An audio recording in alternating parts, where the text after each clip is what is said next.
Bili si kuya, ate si ate, tito si lolo at si lolo.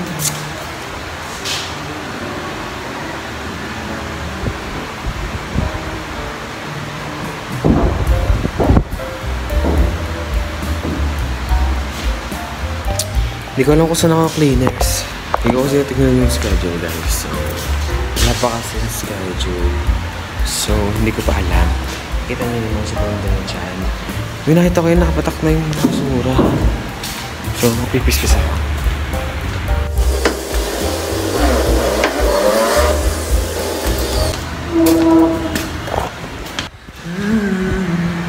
Organ oil yan, guys. Nalagay ko sa buhok ko. Ginagawa ko to kasi yung buhok ko, guys, nung dati ay sobrang nadigas siya. Dati ko nagtitinda ng grade 11. Kasi na sobrang stress. Tapos di ko na rin nilaalagaan ang sarili ko. Ang mangyari, nasira yung buhok ko. Tapos at the same time, sobrang ano niya, ano yung sabog na sabog talaga. Tsaka parang ano ko na rin siya, protector kapag nagpa-plancha ako ng buhok. Kasi guys, nagpa-plancha ako ng buhok. Pero ngayon hindi ako nakapag-plancha. Kasi wala lang akong oras. So ngayon lang ko nakapag-plancha. Tatawa rin yung, paano kung ka-plancha? Nasa school ka? Don't worry, I have a solution. Tara. Dala ko pong plancha. Use the appropriate equation and lastly, solve the problem systematically. Hindi ko na kaya. Shit. Wala pa akong benta. Ay, meron na pala. Hindi pa lang ubos. Ilang pieces pa yun? 3, 6, 9. Marami pa. Dapat ang nabibenta ko ngayon ay 700. 700. Meron akong new learning and pag to talaga. Napanood ko lang to somewhere. Sabihin ko lang to doon sa isang tao dyan. How dare you have the audacity to insinuate that I should tolerate such How dare you have the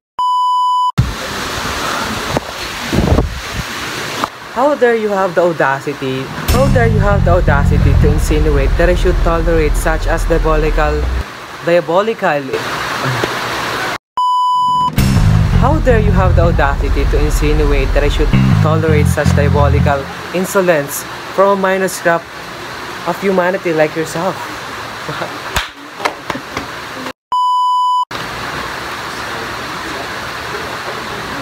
How dare you have the audacity to insinuate that I should tolerate such diabolical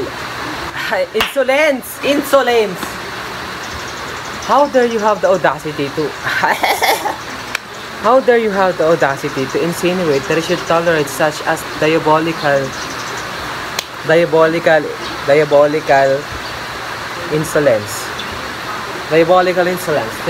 insolence. Diabolical insolence.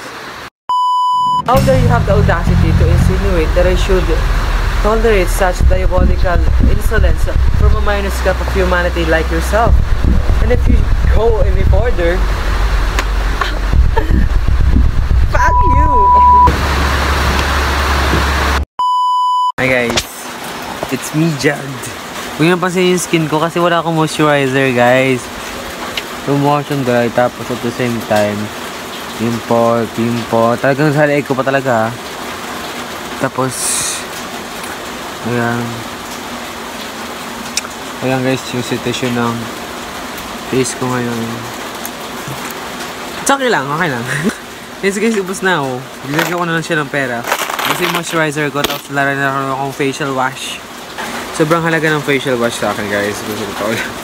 So, konting story lang, guys, about sa mga nangyayari ngayon. Kasi guys, yung dami nangyayari, kung di nyo lang alam. Kasi karamihan di ko nabibidyohan. So, ngayon ko lang share. Nung weekend, nagkaroon ng problema dito sa bahay. Pero, naayos na naman ulit. Kasi nawala na ulit yung problema.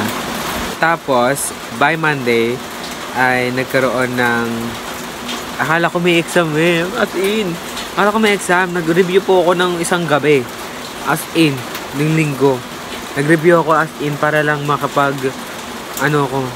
Actually, ngayon, ay Monday pa lang ngayon. Nag-review ako kahapon. As in, sobra guys, yung review ko. Akala mo talaga, gusto nyo talagang pumasay. As in, yung review ko talaga, G na G. Ganun. Kaya, sobrang, ano ko. Tapos, di pa na namin siya magagamit ngayon. Kasi hindi pa lang ngayon tuloy yung exam. It's either bukas ata or sa Thursday pa yung exam na magaganap. And sana Thursday kasi daming oras, di ba? Tapos sa ano pa sa Wednesday, wala pang chemistry at saka physics. So, you know. So, ayun. Ngayon ay nag-try ulit ako guys magbenta ng donut. Yung talagang 20 pesos lang lahat. As in, bit ko lahat ng 20 pesos. Pero, ang nangyari is, hindi po ako nabenta lahat ng donut. Sa classroom namin, hindi po lahat nabenta. Ang ginawa ng mga kaibigan ko, sinakyana guys. Ayun, yan. Sinakyana yung kasama ko yung namimili ako, yung tawa ng tawa na. Basta silang dalawa guys, ang nagbenta noong, actually hindi silang dalawa, tatlo sila. Kasama po si Shaina. Binenta nila yung donut ko sa mga klase nila. Dinala nila sa classroom nila. Tapos yun, naubos. Naubos naman. Tapos kumita ako ng 600. Pero kasama na yung puhunan doon So 600 minus yung puhunan pa. So yun know. Pero yan, di ko nabawi lahat ng nagastos ko nung binenta kong yun. Kasi nga, bago ko mabawi lahat, kailangan ko mabenta lahat. The problem is, 2 box lang po yung ginamit ko nung nabenta ko ng donut. And, 1 donut lang po yung natira. 1 box ng donut. So, ayun guys, matagal ko na to actually na-realize. Isa to sa mga natutunan ko nung nag-aaral ako guys ng business. Dito sa notebook na to. Guys, ito kasi guys, naglalaman to ng mga pinag-aralan ko sa business. And, kapal na rin naman yung naano ko dito. Ang dami ko na rin napag-aralan. Dami ko rin natutunan about sa business. Lalo na kay Josh Mojica. Alam ko, narami na naman kayong iisipin about kay Josh Mojica. Guys, totoo yung mga sinasabi ni Josh Mojica. Nakaka-inspire talaga siya. Kasi marami talaga kayong matutunan sa kanya. Ang kailangan nyo lang gawin ay intindihin lahat ng sinasabi niya. Tsaka, ibaliwalain yung pagiging masyadong mayabang niya. Kasi guys, content lang naman yun eh. Ang alam ko talaga, content lang yung ginagawa niyang yun na pagiging mayabang sa internet. Kasi nakakapuko rin yun ng atensyon. And isa rin yun sa mga strategy ng mga content creator para makakuha ng views at kumita. Isa rin talaga yun. Katulad ng iba na gumagawa ng sarili nilang issue para maging bukang bibig ng mga tao. Ganun, mga papansin sa social media. Pero, gumagana siya. Maganda talaga ganung strategy. Pero, kung ayaw mo naman maging masama sa mata ng ibang tao, huwag mong gawin. So, it's your choice. It's a matter of choice. So, yun lang. So, yun nga, ang natutunan ko talaga sa pag-business ay trial and error talaga siya. As in. Ganun ako noong nag-start ako mag-business ng donut before. Puro ako trial and error. Talagang puro error nga nangyayari eh. Kasi hindi siya puro error kasi G naman siya, as in maganda yung pasok ng pera, maganda yung kinikita ko doon, umaabot ng 1,000 per day. Sobrang dami ng binibenta kong donut. Buong school sinusuplayan ko ng donut para akong manufacturer ng donut doon, as in. Ngayon nagdi-deliver ako ng mga donut, ganyan. So ayun, napag-alaman ko na trial and error talaga lahat ng business. And ayun, tagal ko siya na-realize, pero mas na-realize ko siya ngayon kasi nga nag-try ako ngayon na magbenta ulit. Pero yun nga, ang kinalabasan is hindi maganda. Kasi nagkaroon ng problema sa pagbebenta. Kasi hindi naman mga class. Di ko naman sila masisisi guys. Kasi tagal na nilang kumakain ng donut ko. So, syempre magsasawa ka rin talaga. Kahit ako nagsasawa na ako sa donut ko guys. Sa totoo lang. Pero, I love doing it eh. Parang sobrang saya kasi magluto. Tapos, kikita ka talaga. Sobrang sarap sa pakiramdam ng ganun. Kaya, tinutuloy ko lang. Kasi isa rin talaga sa reason kung bakit tinutuloy ko lang is maganda ang kita. As in, doble siya. Ay, doble. balik sa'yo yung kinita mo, ganun. So, ayun, sobrang saya. Sobrang masaya siya. Masaya siya as in, stressful, nakakapagod, nakangalay, pero kita mo naman na lahat ng effort na binibigay mo sa paggagawa ng donut is nabibigay naman, na ibabalik naman. So, ayun, sobrang sarap lang din sa feeling. Pero yun nga ngayon is, nahihirapan ako pumili ng choice. Nahihirapan ako pumili ng panibagong plano sa business kasi I need to be creative, I need to be mindful, I need to be smart enough para mag-handle ng isang maliit na business. Maliit pa lang to ha, paano pa kaya kapag malaki na, 'di ba? Kaya kailangan ko itong harapin ng mag-isa para in case na ako na lang talaga mag-isa na lumalaban para sa sarili ko is kakayanin ko na ako lang yung mag-handle ng lahat. So, chill lang. Maganda naman yung ganon. So, ayun. O, yun lang guys. Yun lang guys. Kita-kits tomorrow. Kita-kits sa mga sa ibang chismis pa. Pero, you know, tatry ko pa rin talaga lahat. As in, remind ko lang kayo guys na it's okay to fail sometimes because fail is part of the process.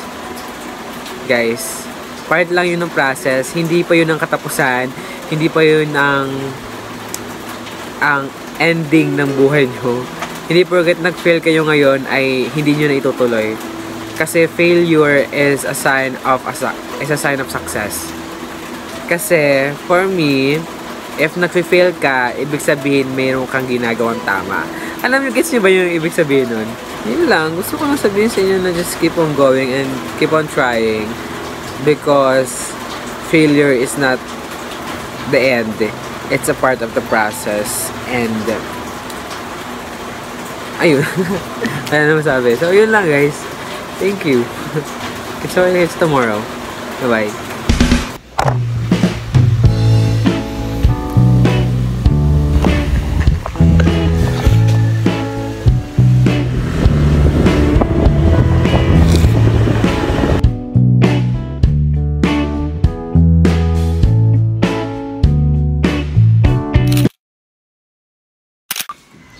Good morning. At ang buhok ko po ay hindi good. Nahanginan siya ng malakas. At masasanay ko yung buhok ko na gano'n. Kala ko hindi na naman yung lock, guys. Ay! Hindi nga nilock. Ngayon ko lang nakikita. Pati itong kabila.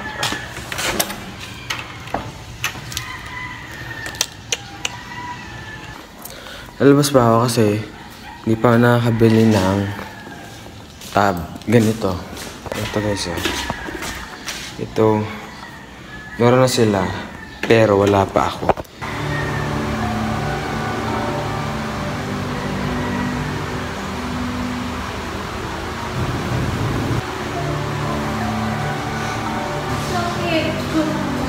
Hi!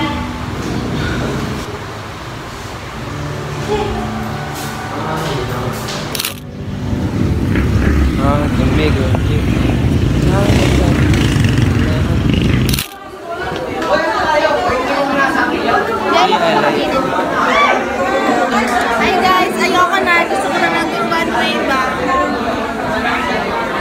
Ano na tayo na kumain? Taga Pilipina yan. So ngayon po, pawisan na. Lilia! Baka nilapit sa aking mukha! Ito po ang aming tatay. Tatay po. Tatay po namin yan. Pa-shoutout po.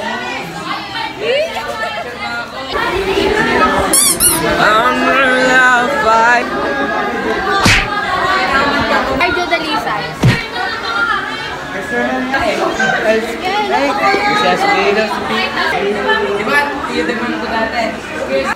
Senior high school student from two public schools in Zambales, Philippines. Using a descriptive survey research design. Doon sa video nyo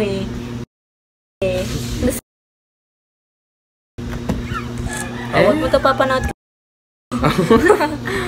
O ano ko yan? Yun daw, ano daw comment? Sabi, ba't nandyan anak ko? Ano ba yun? Di pa screenshot eh. Okay. When I was... Hi guys, it's me Jed.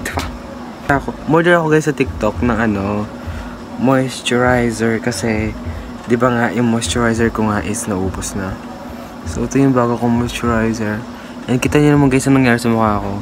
Kasi nga, naubusan po ako ng moisturizer but tapos at the same time, nawalan din ako ng... So ang ginamit kong sabon sa mukha ko ay yung ano, nakakadali na siya ng balat. Tapos, isa pa, hindi rin po siya maganda kapag naarawan ka. Ano ang tawag kasi sa Kojic? Yung Kojic soap guys. Hindi siya yung Kojic na mabibili mo na nakapack. Ano siya kasi? Parang bangketa na ata tawag doon. Ewan ko, basta hindi siya yung mabibili mong normal na mabibili mo sa palengke, ganyan. Yung mabibili mo sa mga talagang sa mga drugstore or sa Watson. Guys, hindi mo siya mabibili sa ganun. Taka-plastic siya, tapos sa buong malaking plastic na yon is puro Kojic na nakaputi. And hindi rin siya maganda kapag naaarawan. Guys, kasi ganito po ang logic ang ano sa Kojic. Pag ikaw ay gumamit ng Kojic, dapat hindi ka maarawan. Bawal ka magpa-araw guys kapag gumamit ka ng Kojic. Hindi ko alam kung bakit, nakalimutan ko na kung bakit. Basta yon, maganda na gumamit ng Kojic kapag ang trabaho mo ay yung naarawan ka, ganyan, lagi kang nabibilad ka lagi sa araw, ganun. Pwede yung mag-cause sa'yo ng irritation, tapos ang mangyari is mangingitim ka lalo. Imbis na mamuti ka, salo ka mangingitim. Yun yung ano doon. Kaya guys, mas maganda if huwag nyo na lang siyang gamitin sa mukha if ever. Kasi mahirap yun talaga. Pero kung yun na rin talaga yung ginagamit mo, tapos gumagana sa'yo, pumuputi ka, tapos gumagana siya sa pampawalan ng pimples mo, ganyan, chill lang. Pero for me, wag talaga. So ngayon, ang ginagamit ko guys, share ko na din, is ang Skin Ever Salicylic Acid. And di naman ganun katagal kong ginagamit to. Pero dahil sa kanya, nawawala yung mga pimples ko. Ngayon, may pimple ako dyan kasi nga, ayun nga, ilang araw akong walang hilamos ng ganito kasi kakadating lang nito kanina. Tapos kikita nyo yan. Tapos guys, umayos po yung mukha ko dahil dito. Guys, kasi as in, maniwala kayo, sobrang lala ng mukha ko dati. So, ayun lang guys. Kita-kits tayo bukas. Bye! Good night!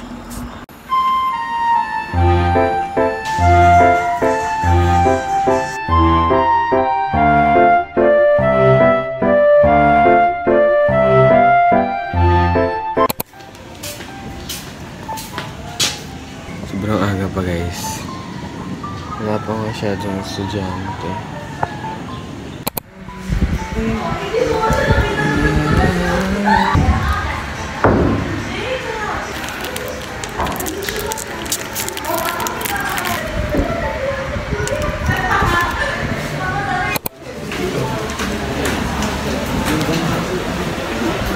Back when I'm without you, I need you here to stay. To make you feel like you're a burden. Oh, and if I could change it all back, I swear that I would pull you from.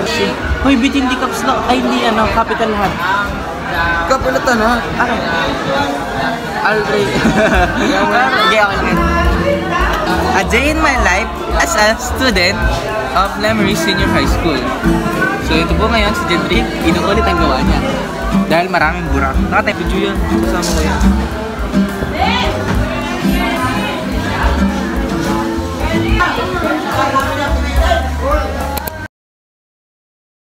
Hi guys, so here I am. Gonna act.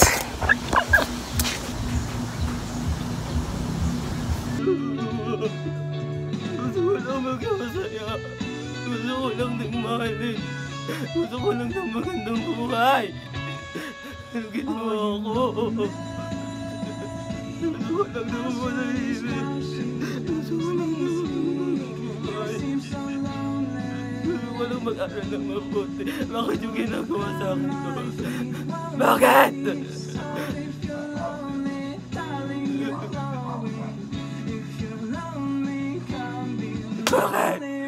Bakit? Tapos na pa.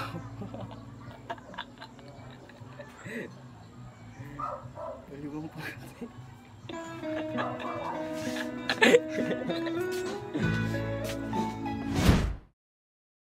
Guys, wala ka ng mukha ko. So, currently po ay magre-review po ako for our test tomorrow. Oh, magiging yung mukha ko. Ano mukha ko, diba? Kasi nga, di na ako dami ko nung kumain. Na naman, tapos guys, di ako nakapag-workout ng ilang araw din talaga. Malaki na rin actually yung chan ko. Tapos yung muscle ko sa braso ko. Ayan, nawawala na rin siya. Mapet na naman. Ay, lumiliit na naman yung mga muscle ko sa katawan ko. Kaya, ayun. Kaya, wala. Ngayon, mag-aaral ako for our test sa chemistry, guys. Chemistry to. Pero, guys, lahat ng to, nakasulat na kasi yan, is isusulat ko ulit siya sa papel para ma-memorize ko talaga siya ng maayos. Tapos nun, is wala na. Kasi wala na kaming assignment. Ayun. Ngayon guys, humihingi ako sa Panginoon ng sign po talaga kay God, ng sign kung anong gagawin ko sa plano ko sa buhay. Kasi guys, hindi ko muna sasabihin ko ano yun, pero meron po akong iniisip na matagal ko na talaga siyang iniisip. Talagang sobrang tagal na. As in, sobrang tagal ko na pong iniisip kung itutuloy ko pa ba yung plano na yun o hindi na, or mag-iisip na ba ako ng ibang plano sa buhay. Ganon. And ayun, hintayin ko na lang yung sign. And actually, hindi ko hihintayin ko siya, but at the same time, pag-iisipan ko na din talaga. Kasi at the end of the day, bigyan mo na ako ng sign ni God, decision ko pa rin kung susundin ko yun. So, it's a matter of choice, guys. Yes, I believe that life is a matter of choice. The purpose of life is to create something. Hindi. For me, life is a matter of choice. Yeah, kasi kung ano yung tadhana mo, kung ano yung nangyayari ngayon sa'yo, ikaw may kasalanan yan kasi yan ang choice mo. Yan ang pinili mo. Kaya, ayun, kasalanan mo din yan. So, ayun, tanggapin mo na lang lahat talaga.